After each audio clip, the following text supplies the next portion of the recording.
Hello and welcome. My name is Joe Cass. I'm a senior director here at S&P Global Ratings and the host and the creator of the Ep44 podcast.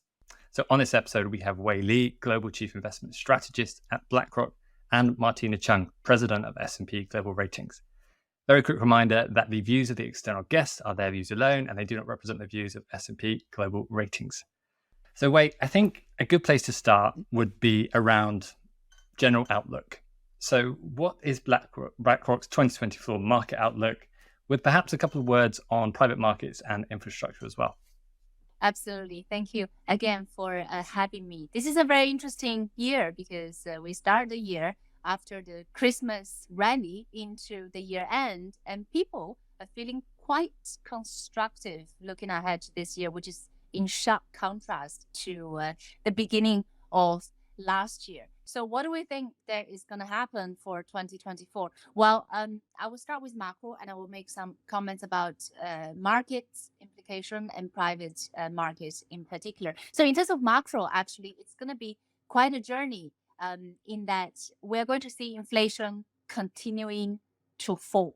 In fact, with goods deflation that is still weighing down on broader inflation prints, we actually think that that alone could carry inflation in the US to 2%, which is the target of the central bank by the end of this year. So inflation will fall, and we could actually avoid a recession as that happens because what we are experiencing right now is really normalizing, adjusting from the pandemic hole that has been created.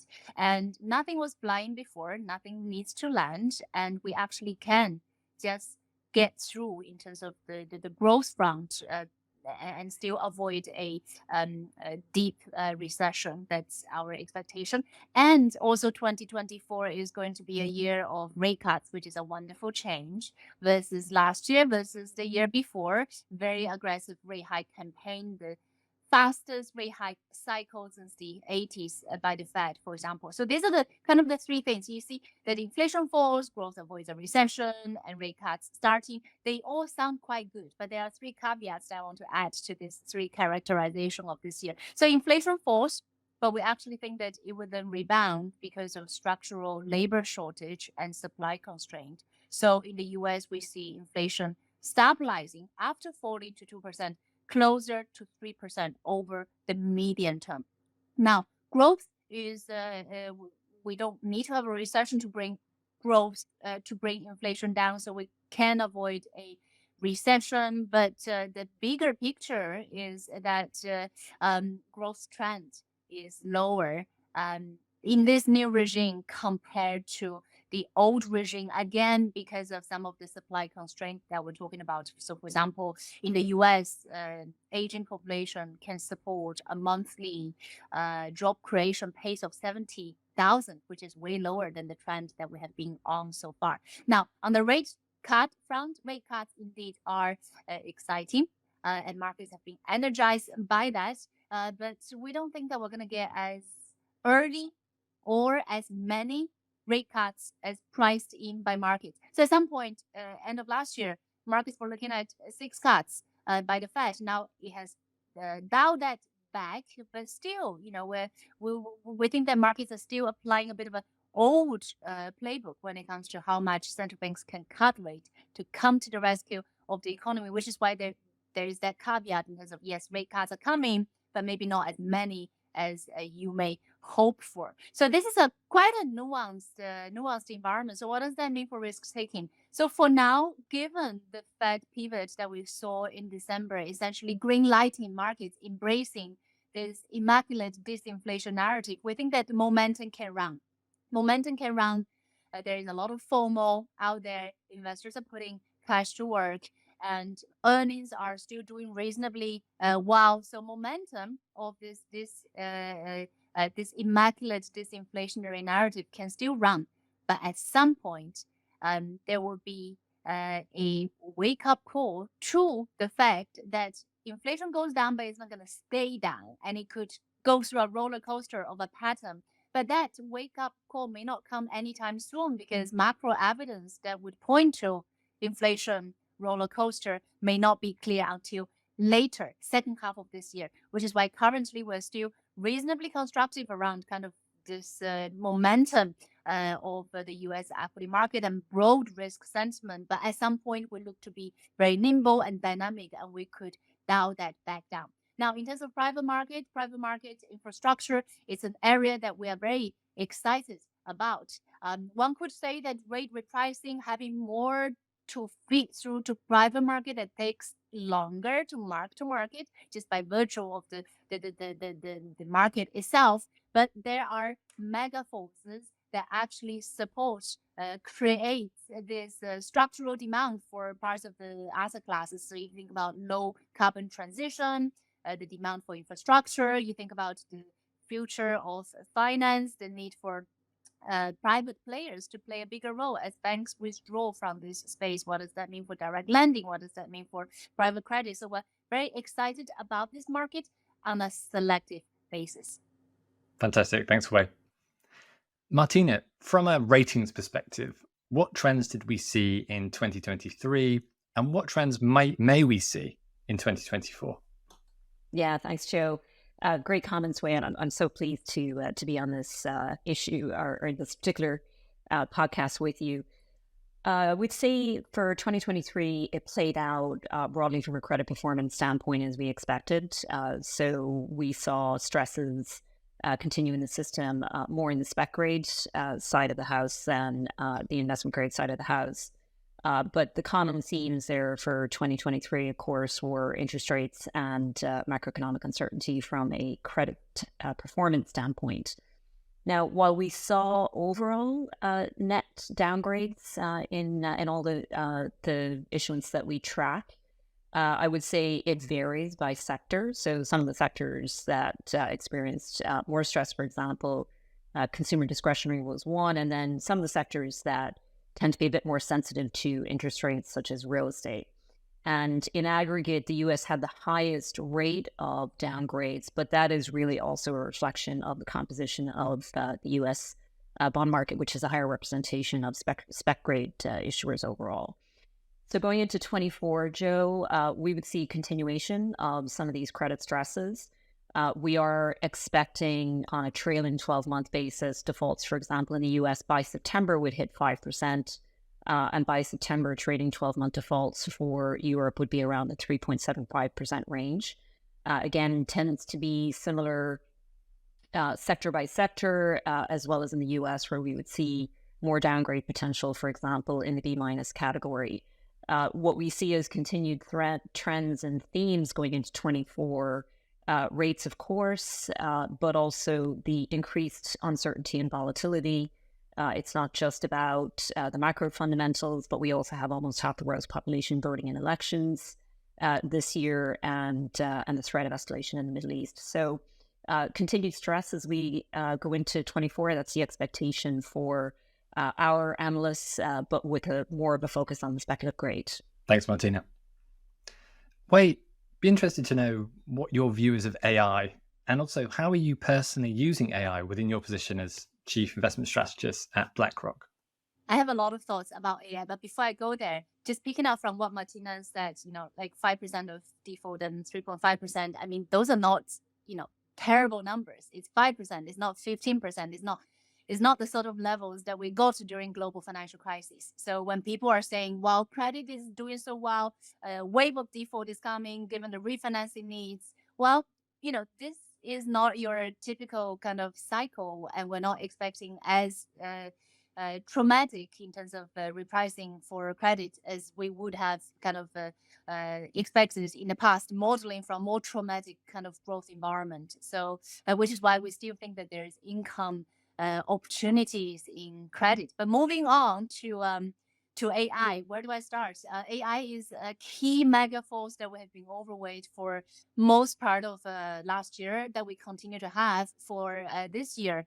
I was in Davos recently, and what really struck me is not so much about the technology revolution itself, but around the interplay between the tech piece as well as the other sectors, right? So I was put on this panel talking about AI investing, and then other panelists are there was a professional gamer, there was a doctor, there was a data scientist. I'm like, none of you know about investing. Listen to me. And but then actually the reverse is true. They knew a lot more about AI application investing than me as a generalist could bring to the table. So I actually walked away from the experience thinking that the era of generalist investing when it comes to this very specialized themes is over, and it really does take deep expertise to be able to tell a company, a project that is value accretive from companies that just talk about AI in their pitches, in their earnings calls, which is basically everybody, right? So I walked away feeling energized that yes, the first wave of AI it may have already washed over us. Thinking about a very good performance of Magnificent Seven last year. By the way, their valuation is not that stretched if you compare to the levels at the beginning of 2022 and at the beginning of 2020. But I also feel very energized in terms of maybe the next wave of AI is really around the intersection between AI and other sectors. Think about healthcare, rare disease diagnosis, drug rediscovery. The opportunities are endless. But now, just to conclude with, you talk about, I talked about it.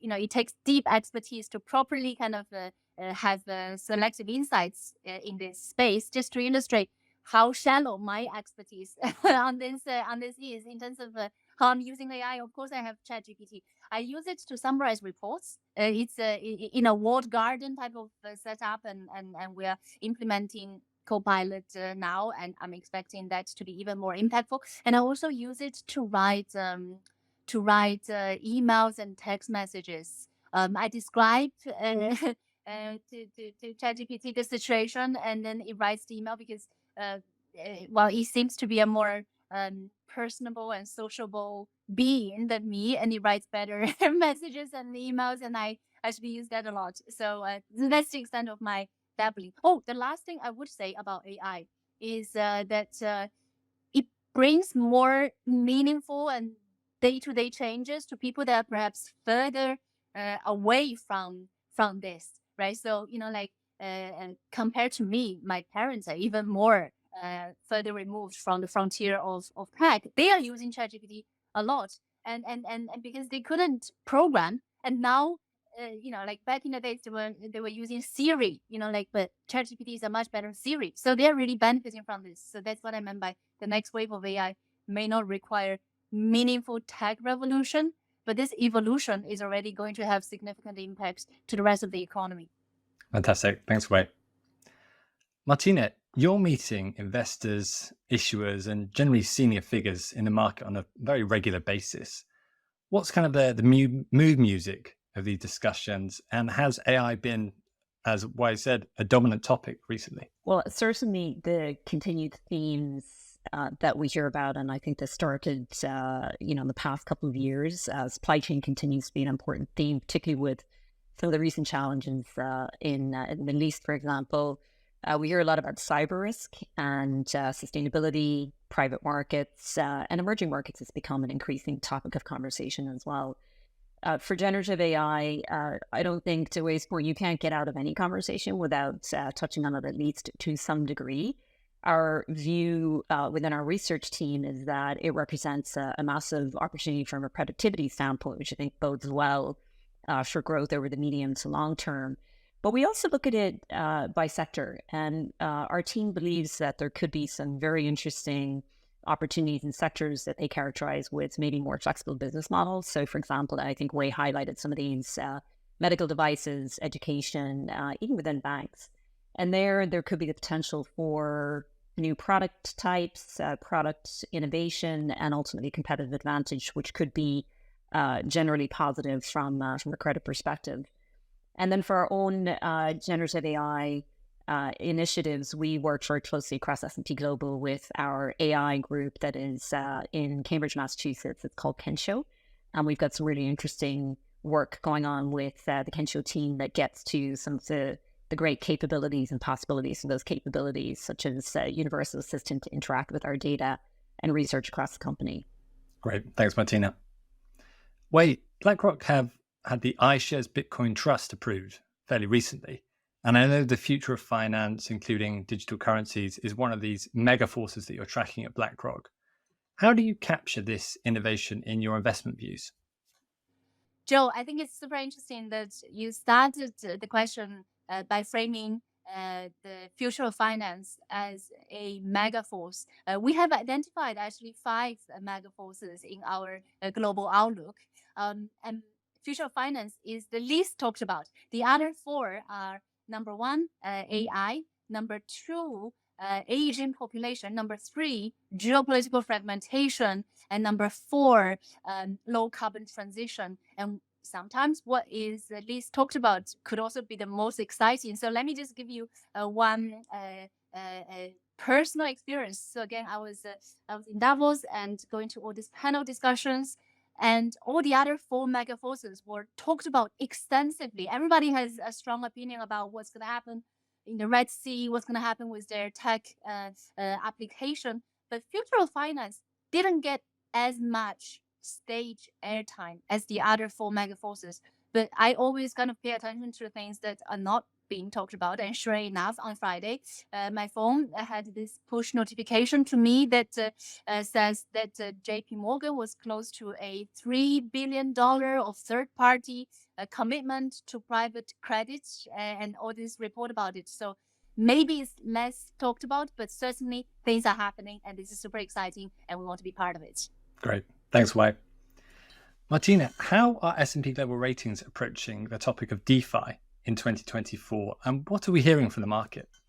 Yeah, well, just to put it in context a little bit, I completely agree with Wei that we're on the cusp of something really interesting here from the standpoint of the future of finance, and it is private credit. It is some of the increased regulation that has come in, Basel III, Basel IV, but also the growth in digital assets, to your point. So this is something we've been monitoring for about 2 years. We appointed a chief decentralized finance officer 2 years ago in S&P Ratings, and we're looking at the potential for massive growth in tokenized assets. So, for example, by some estimates, tokenized assets could reach, or tokenized securities specifically, could reach around $5 trillion by 2030.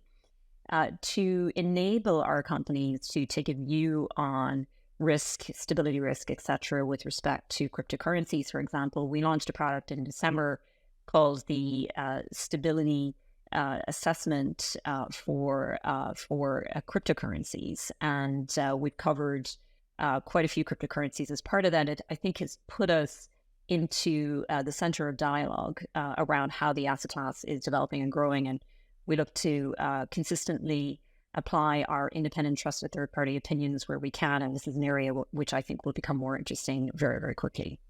Thanks, Martina. Wei, interesting one for you here.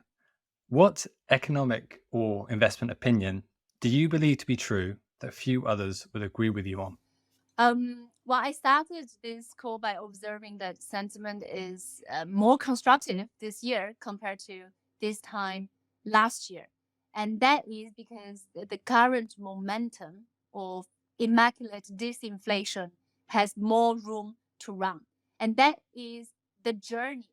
But where there is more divisiveness is the destination. So I think we're all agreeing that the journey with inflation falling and central banks cutting rates feels like a good journey, but the destination may well not be the one that people are familiar with. So we're talking about the new normal, the new regime versus the old normal and the old regime. So our view is that because of the supply constrained environment coming from the transition, coming from aging population, all of those mega forces that we just talked about, actually we're heading towards a destination that is characterized by structurally higher inflation, higher rate as a result of that, and also lower trend growth. Markets can only focus on one thing at a time. So right now it's focusing on a journey, not the destination. But I do think that at some point there will be a wake up moment. And I think that's what divides opinions the most, because many are still assuming that we're going back to the old normal. Thanks, Wei. Martina, moving to emerging markets, as the investable universe grows for investors, Will the potential demand for credit ratings in new markets also grow? And what's your kind of general thinking on that topic? Yeah, I mean, this is a theme that comes up so frequently, Joe. And one of the reasons why, in fact, is something that Wei mentioned, which is aging demographic. We see the opposite trend, for example, when we look at emerging markets, and expectations are that emerging markets will provide the majority of the workforce globally by 2030. Similarly, today, emerging markets are at 40% of GDP. The expectation is that that could be above 60% by 2030. So a lot of really important reasons to look at emerging markets. We think about the capital markets and the loan markets in some of these economies in new and different ways, I would say. A lot of this depends, and the pace at which these markets develop depend on things like foreign direct investment, but also the extent to which there is a thriving local market with the supporting regulations and frameworks to grow a capital market domestically. And a lot of the emerging markets are at different rates of maturity in that journey. So our view is we look at each one individually, and we don't apply a one-size-fits-all approach to, let's say, offering credit ratings in a particular domestic market. We also have to take into consideration a wide variety of regulatory requirements that are growing to be able to play a role in these markets. So one by one, I would say there's definitely a lot of interesting markets out there, and we will continue to explore additional opportunities. Fantastic. Thanks, Martina. Wei, similarly for you, what's your approach and maybe your view of what could happen in emerging markets in 2024?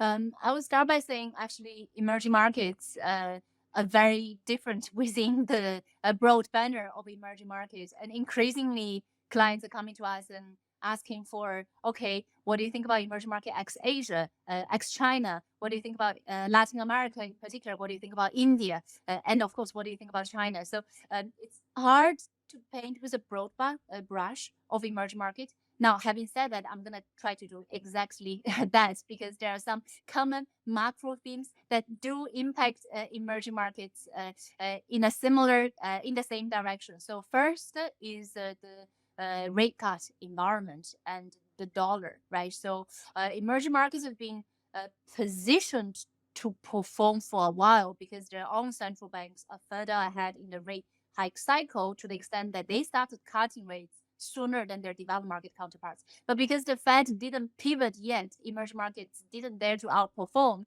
But after the pivot and essentially the Fed green lighting the immaculate disinflation narrative, emerging markets could finally start to embrace the solid fundamentals to start outperforming. So actually, as we look ahead to the rest of this year, thinking about where the Fed is heading towards, the rate cut environment, thinking about potentially a softer dollar because of that, and thinking about emerging markets, their own central bank rate hike cycle, and the fact that they are more geared to global growth dynamics, and we're not expecting a deep recession. Bringing all of that together, emerging markets could perform, but I would actually want to be more selective within emerging markets. So thinking about how some of the mega forces, be digitalization, geopolitical fragmentation, and aging population could position likes of India and Mexico differently from the rest of the emerging markets. That's how we want to think about being selective. Thanks, Wei. Wei, at the time of recording, you've got nearly 120,000 LinkedIn followers. So why do you like the platform, and what kind of content do you post to rack up so many followers? It's funny. I stumbled into it because I realized after I took my role, every time I do a big global investment call, our clients would follow me on LinkedIn. Like every call, I have like 500 people following me, and they are our clients. So I travel all across the world, and I see clients on a regular basis. But seeing that I have to travel everywhere, I don't see everyone frequently enough. And I thought, you know what? If I take ownership of this platform and where clients are engaging with me, this is a good way to update our clients and audience with our latest investment thoughts. So that's how I got started.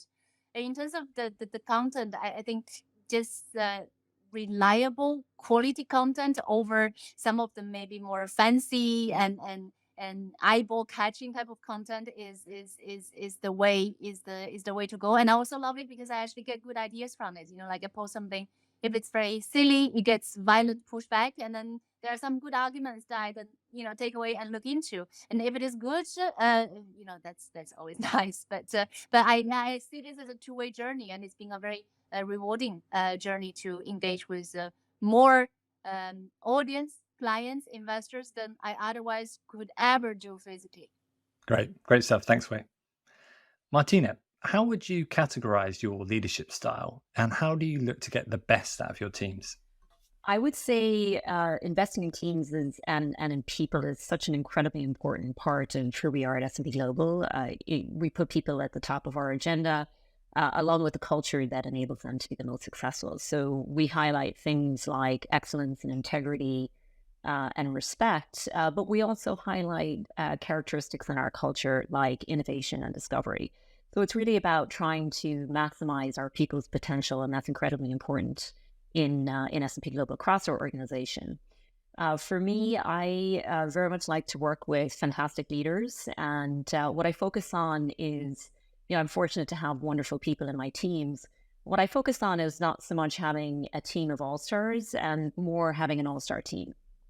I think that's really a recipe for success and enabling a team to bring really diverse ideas in a way that unifies us and gives us the best outcomes. Great. Thanks, Martina. Wei, for any young professionals watching who are looking to succeed in the world of asset management, what advice would you offer based on your own experiences? I love Martina's point about the all-star team made up of not necessarily all-stars. I think this is super spot on. In terms of my advice, I have maybe a couple. Okay, let me start with one, which was the advice that I was given when I first started working, which is to be replaceable. And when I heard it from my senior trader, I'm like, you mean to be irreplaceable? No, he said, be replaceable. And you will understand what I mean. So through the course of all of my career, I have been very open, always very collaborative, open book. When I go on holiday, when I rotate, there is always good coverage. Nothing goes wrong when I leave, and I've always been very, very replaceable. And what I then find out is that when opportunities come up, and you're good, and you're replaceable, people are gonna wanna take you out of your old seat and put you in a new seat with greater opportunity, with greater responsibility, which is essentially what happened with my current seat. Mike Pyle, my predecessor, was called to join the White House, and my sponsors looked across the whole firm. They're like, okay, we can do this job, but would her team break down if we take her out of the old seat into the new seat? No, actually, she's very replaceable, and here I am. So I think being replaceable is a super important and maybe even a little bit counterintuitive advice that I've always stuck to, and it certainly has works for me. And then one comment, another I would say advice, but it's important in my specific case because obviously I am a Asian woman and a bit shy. Maybe it's not clear on the webcast, but I am an introvert. So as I think about kind of how do I grow my career, and also English is not my native language, right? So I'm actually not very comfortable speaking English and no public speaking. At some point, I switched the mindset and wanted instead to think about how do I play my characteristics to my advantage rather than thinking that, oh, I don't speak very good English, maybe that's a bad thing. So in my mind, I then start telling myself, if I say something stupid, people are going to think, oh, she meant something smart, but because her English is not so good, so that's why it comes across not so great. But if I say something smart, they will think that it's because I'm very smart. So in a way, my English is almost like my get out of jail free card, and I'm going to come out good no matter what. So once I start kind of switching the mindset, then as a woman in this, I would say still male-dominated industry, I feel very comfortable, and I feel very comfortable being myself. And I think that mindset change depending on who you are, of course, like how to play the quirkiness, your personal characteristics to your advantage, I think that's super powerful. Fantastic. That's great advice. Thanks so much, Wei. Martina, are there any individuals from the world of finance and also beyond who you always make a point to stop and listen to or to read? Well, I do want to say I was beaming ear to ear just listening to you there, Wei, and I really hope that a lot of the women that I know very well in S&P Global hear this podcast, and I thought those comments were really inspiring. Thank you for sharing that. As it relates to people that I stop and listen to, well, Joe, I think you've had a lot of them on this podcast, starting with Wei, David Rubenstein, Manny Roman, Ray Dalio, Mohammed Alarian, and the list goes on and on. I think it's an impressive tour here of the who's who and who you should really be stopping and listening to. I'll give two more names. One is Paul Greenwald, our chief economist at S&P Global. I think his insights are tremendous. And a favorite of Paul and mine is Ian Bremner at Eurasia, who each of us listen to and follow as well.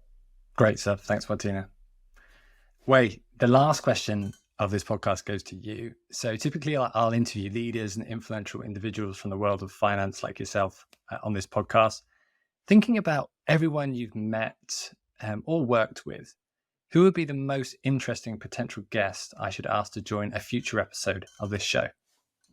Well, I'm going to be very biased, but I am going to say Steve Cohen, who is now taking on the new responsibility to build out the global product solution group within Blackrock. This is really game-changing. He's bringing together various functions, portfolio, consulting, investment strategy in the different product segments together to bring the best of Blackrock to clients. And I think, he's formulating his vision as we speak. And I personally can't wait to hear from him, and I think the broader audience would benefit as well. But before I hand you back the mic, it means a lot, Martina, for you to say what you just said. I always speak my mind, and to hear your response means a lot. So thank you.